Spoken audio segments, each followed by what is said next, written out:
congrats on winning the title. Thank you. After the post-fight interviews and everything like that, you spent a lot of time in the octagon, sort of just soaking it all in. I was wondering if you can talk a little bit about that.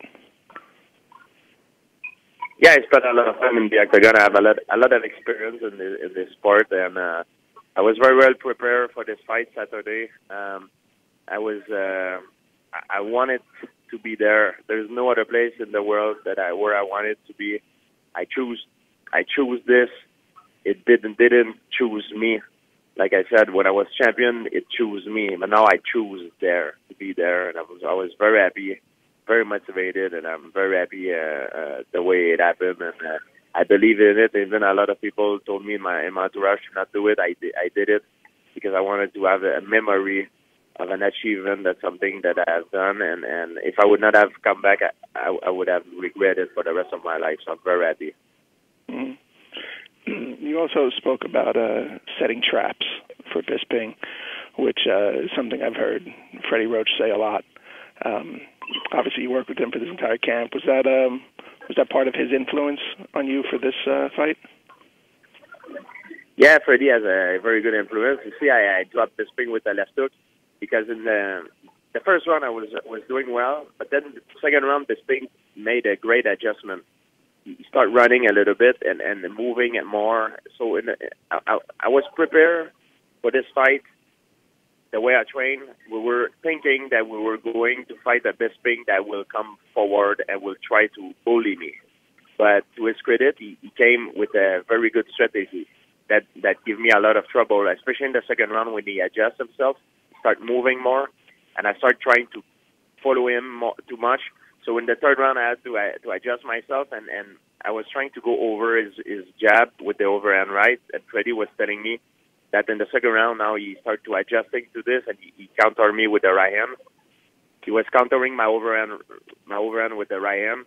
So Freddie told me in the corner, he said, now throw when he throw his right hand, throw the cross and follow with the left hook, and that's what I did. That's why I dropped him.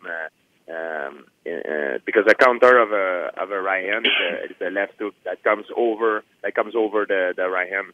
So that's what I did, and it works well, you know. And then after I know that when I drop him, I know that Bisping loves to stand up. The way he stand up, he likes to go belly down on 4 point and stand up from there. So instead of wasting my energy, try to hold him down like I did before. I decided to give him the space to go belly down, try to stand up, and when he exposed his back, I took his back and choked him. That was the trap. Nice. Were you surprised with some of the, you took almost all your damage when you were on top of him, Bisping was on the ground. Were you surprised that, I guess, yeah. The struggle it almost seemed like for you to keep him down and control him like you have in the past? I was a little bit rusty. It's 4 years I haven't fought, and in those training sessions, is some part of the fight game that you can really practice. For example, like the ground and pound on the ground that come from underneath. You can't really get prepared for this. So I was a little bit rusty. It was 4 years after that fight. But there's another thing too that people are not aware. That's the reason why I went to the hospital and I spent a lot of time. During that fight, I got hit with an elbow behind the head in the basal area, in the back of the skull. It's attached to the spinal cord. And what happened is when I got hit is I got kind of a flash knockdown a little bit. And I also,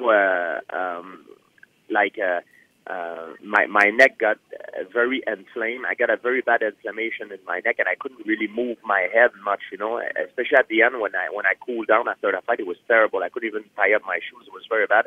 I didn't know what it was. It was in my skull, attached to my neck.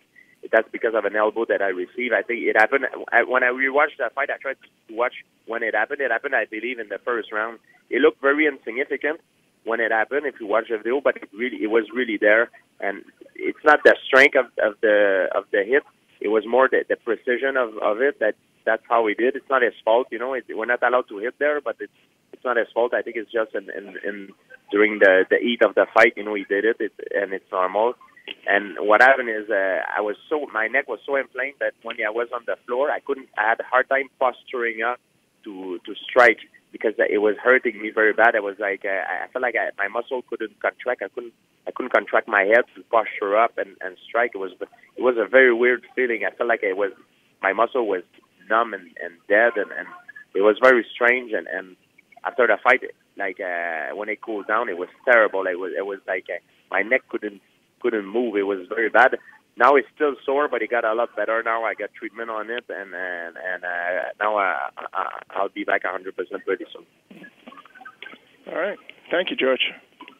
It's an elbow that happened, I believe, when I did my first takedown. I was in a position that I was grabbing his leg, and he was posting his right hand down, and with his left hand he elbowed me in the back, and that elbow, that's where it hurt me. That's what I think it happened, you know.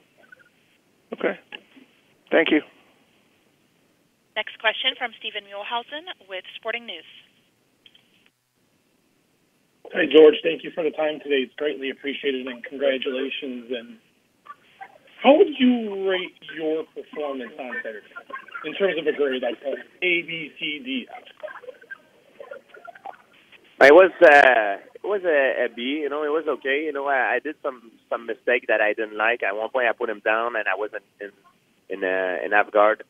I think I should have tried to pass his guard, but I wanted to stabilize my position, to ground and pound a little bit, but I couldn't do it, and I had a little injury in the back of my neck, you know, that was bothering me like crazy. But it was very hard, you know. Michael Bisping, he did a great job. You know, I don't want to take away the credit from him. I was expecting a guy that will come straightforward, try to knock me out, and try to bully me and sprawl and brawl. But instead of that, he used a lot of footwork and fakes, and he really caught me off guard, you know.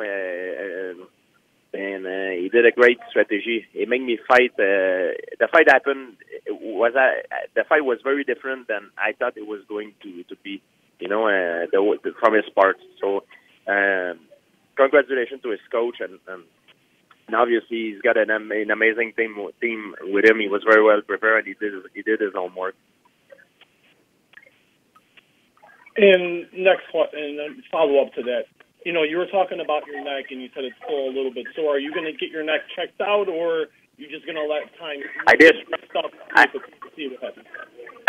I did got it checked out. What happened is I have a muscle in the back of my head that attached in the skull that were extremely that were inflamed, and I got hit with the elbow, and it's called the basal area.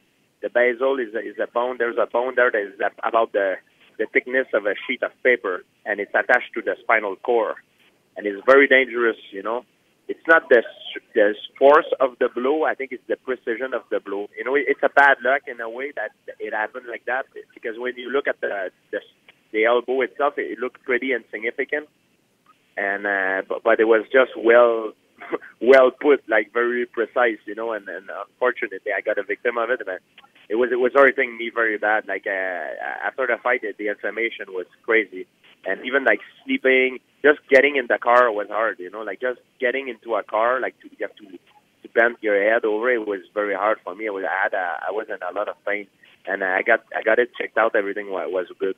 In New York, they're very conservative, so they take a lot more precautions with the health, and they send me back to the hotel at home when they knew 100% I was okay. So it was good. And one final question, because I've seen this morning, and I've seen, you know, a couple different middleweights talking about, you know, they want to know what you're going to do, and you were not too sure when you did your interview with Joe Rogan. You had Luke Rockhold come out saying that, you know, if you're not going to fight at 185, you know, you should just drop the title and let the division move on. Do you want to stay at middleweight, you know, in regard to Luke's comments, or are you still testing the waters to see what you want to do? I don't have any intention of making the guy lose their time, you know. And I'm waiting for. I'm gonna go on vacation next week. We're gonna go on vacation and talk about it with the UFC, see what the next move, and right now in my contract is written that I have to fight Robert Whittaker. But I have a lot of things can happen in MMA. You know, that you see things change all the time. Thank you, George. SB Nation. Hi, George. Thank you very much for the time. We appreciate it, and congratulations on the win. Just to follow up on Steven's question, where did you feel better? Did you feel better at middleweight with 15 extra pounds of muscle, or did you feel better in the past at 170? It's not that I feel better. I was in a better mental state of mind. I like I said, I was not chosen to do this. I choose to do this. I wanted to be there. And when I left the sport a few years ago, more than 4 years ago, I was in a bad place mentally. You know, I was not having fun.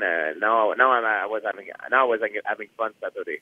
I mean, having fun to a certain extent because you get hit in the head. You know, fighting is fun when you hit the guy, but not when you get hit. And I took a good hit as well. But what I mean by that is I wanted to be there. You know, I did this because I wanted to, not because I had to. You understand? So that's why that was a difference. You seemed to tire a little bit in the second and third round before finishing Bisping. Was that due to the extra muscle you put on, ahead of this fight, or do you think that was mostly related to ring rust? Now, the thing that people say I was tired, I was not really, I was tired. I was not, fresh, but you were tired during that fight, but I was not, tired in a way that people think. The problem is the way it happened, I'm going to explain to you. The first round, I was fighting Michael Bisping. I was fighting a Michael Bisping that was a little bit more holding his ground, so to speak, He was getting more into the exchange and stuff, and I was scoring very well. He was doing very well. When I came back to the second round, I think that his coach gave him some advice to move more, to use his footwork more, and to counterpunch me instead of going first on me. And that adjustment that he made my second round very hard because he made a very good adjustment, and that's why I was having a hard time. And I was thinking that if I would try to follow him too much, I would have to commit myself and expose myself to get punched, and get punched by a bigger man. It could be lethal. You don't want to expose yourself too much. So when I came back and after the second round that I lost, I believe I lost the second round, I made some adjustments. And when I made some adjustments, sometimes it's important I listen to my coach from an outside perspective point of view. They told me, they say, look, now he made an adjustment. He moved more. So they say, don't run after him. Don't run after him.